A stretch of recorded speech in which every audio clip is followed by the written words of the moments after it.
un moment historique qu'on a encore vécu aujourd'hui sur Deauville, à l'établissement Lille Brignac, puisque un yearling en France a été acheté 400 000 €.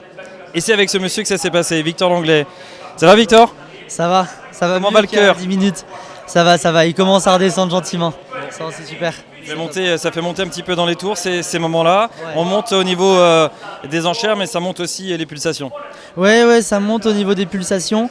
Après, l'avantage, c'est qu'on le savait, tout le monde en parlait, et c'est vrai que c'était un dossier où on savait qu'il fallait y aller avec un bazooka, quitte à pas s'en servir, mais il fallait aller avec le bazooka. J'ai mis un petit gilet pare-balles léger quand même, mais voilà. Non, trêve de plaisanterie, c'était une super pouliche, et je pense que c'était vraiment une jument qui sortait de l'ordinaire. Et je pense que c'est une jument qu'on doit avoir une fois tous les 15 ans sur une place publique, quoi, tout simplement. Une sorte de gagnante de prix d'Amérique, il me semble pas en avoir vu en vente publique une fois que le cheval avait déjà gagné le prix d'Amérique. Et en plus, il s'avère que physiquement, elle est incroyable. On ne lui a pas trouvé de défaut. Donc avoir la chance déjà de trouver un cheval à des ventes qui n'a pas de défaut. Et là-dessus, c'est la sœur de Bold. On est obligé de sortir un portefeuille assez important. C'était une pouliche exceptionnelle qui a été super bien présentée par Tiffaine Thébault au Haras de Lettres. Et voilà, non, vraiment, c'était super. Quel genre de client peut être intéressé par une jument comme celle-ci? Quel est le projet? Quel est le plan? Alors, c'est encore en discussion parce qu'on a des associations possibles sur lesquelles on est en train de travailler.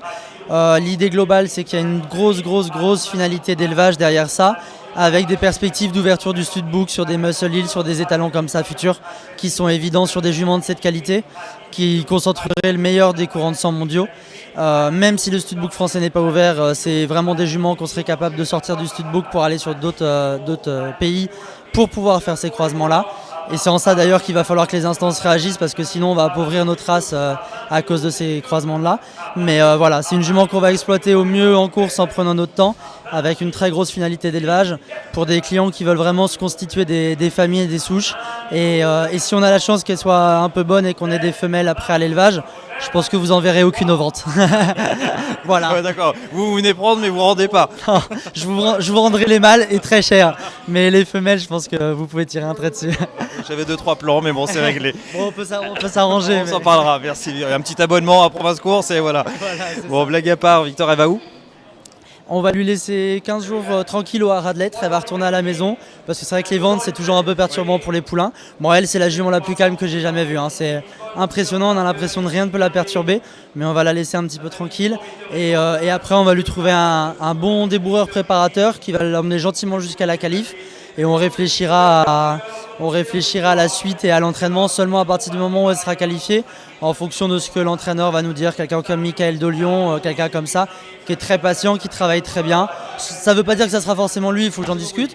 Mais voilà, quelqu'un de ce type-là, et on veut vraiment essayer de prendre notre temps avec elle et de lui laisser du temps. Et en fonction de comment elle se déplacera, de comment elle réagira, on choisira l'entraîneur à ce moment-là. Parmi vos clients, mercredi soir, vous aviez un consortium de 4 jeunes qui n'en veulent, comme on dit, Ouais. et qui ont mis les moyens pour se lancer dans les courses. Vous avez un propriétaire qui, pour le moment, veut rester anonyme, mais on nous a promis qu'on ferait un jour son portrait dans Province Course quand il aura l'occasion d'être à l'aise pour annoncer tout ça, et surtout ce qu'il veut faire pour les courses, parce que voilà, ce sont des gens qui ont envie de construire quelque chose, si j'ai bien compris, avec Alain Thébault.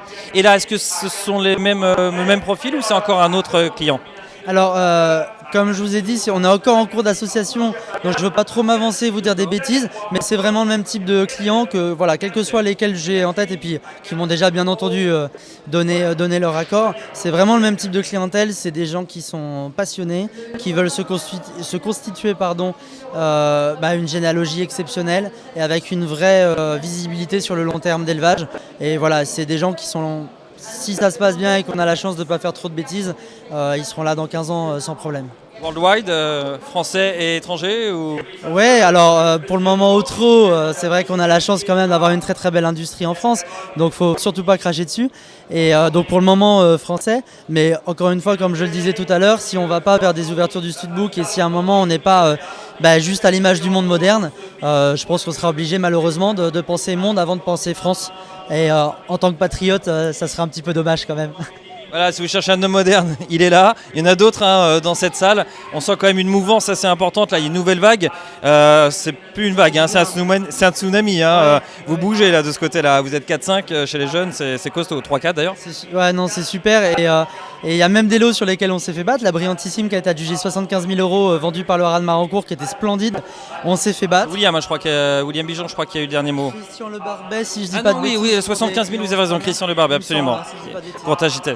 Voilà, et elle était splendide et on s'est fait battre, mais c'est super parce que non, mais c'est vrai, de se faire battre sur ces prix-là, c'est super. Nous, on pensait qu'elle ferait 60 000, on est allé à 70, elle est vendue 75, mais mon client a un super sourire. Pourquoi? Parce qu'il va acheter d'autres chevaux et il se fait battre, des fois il bat et il se rend juste compte que c'est un marché dynamique et que si je lui annonçais des prix de 60 000 et qu'on les achetait tous 30 000, je pense pas qu'il les achèterait 2 fois plus. Je vois très bien la réflexion. Il me regarderait et me dirait qu'est-ce que c'est que ce marché pourri? Pourquoi ça ne se vend pas? Et si je lui disais que c'est un marché qui est en déclin ou qui ne se bouge pas, il me dirait tenez les clés de la voiture et conduisez tout seul, merci, au revoir. Et donc là, c'est des marchés qui sont dynamiques. Ça veut aussi dire que derrière, il a des vraies perspectives de revente de chevaux, sans avoir une volonté d'investissement, mais juste d'avoir une approche viable économiquement. Ça le rassure d'une certaine manière, qu'on ne lui donne pas les chevaux qui ont de la qualité. Et puis bon, dans l'analyse, on l'avait prévenu aussi sur les Ce qui est chevaux. bon et cher. Hein. Voilà, et la qualité se paye. Après, je pense qu'il vaut mieux partir sur ces qualités-là et en avoir moins que de faire du volume, même si on sort des bons chevaux, mais qui derrière, économiquement, on a plus de mal à réussir à sortir un modèle viable. Après, c'est la chance qu'on a avec des bons clients, et c'est surtout pas une critique du système, parce que moi j'ai fait comme beaucoup de monde, hein, on a commencé avec des petits chevaux, et c'est parce que ça s'est bien passé qu'aujourd'hui on a la chance de pouvoir avoir la confiance de clients et d'aller là. Mais vraiment, je trouve qu'à tous les niveaux, il faut trouver son modèle économique, mais que pour ces clients-là, qui viennent de l'extérieur, ils ont une vision très claire, que je trouve assez saine, et je m'explique tout à fait un prix sur une jument de cette qualité, un prix comme celui-là. 400 000 €. 400 000 € pour un yearling. Merci Victor, c'est toujours très limpide. Le mot de la fin, je pense que c'est ma plus belle folie. Voilà. Superbe. C'est dommage, elle s'appellera autrement, mais c'est un très joli nom, Hunter Valley. On comme ça, d'avoir les L ou d'avoir une génération pour faire la plus belle folie, ou l'épée, folie. plus belle folie. Super. Mais non, voilà, c'est super. 400 000, il reste un peu de gaz ou pas?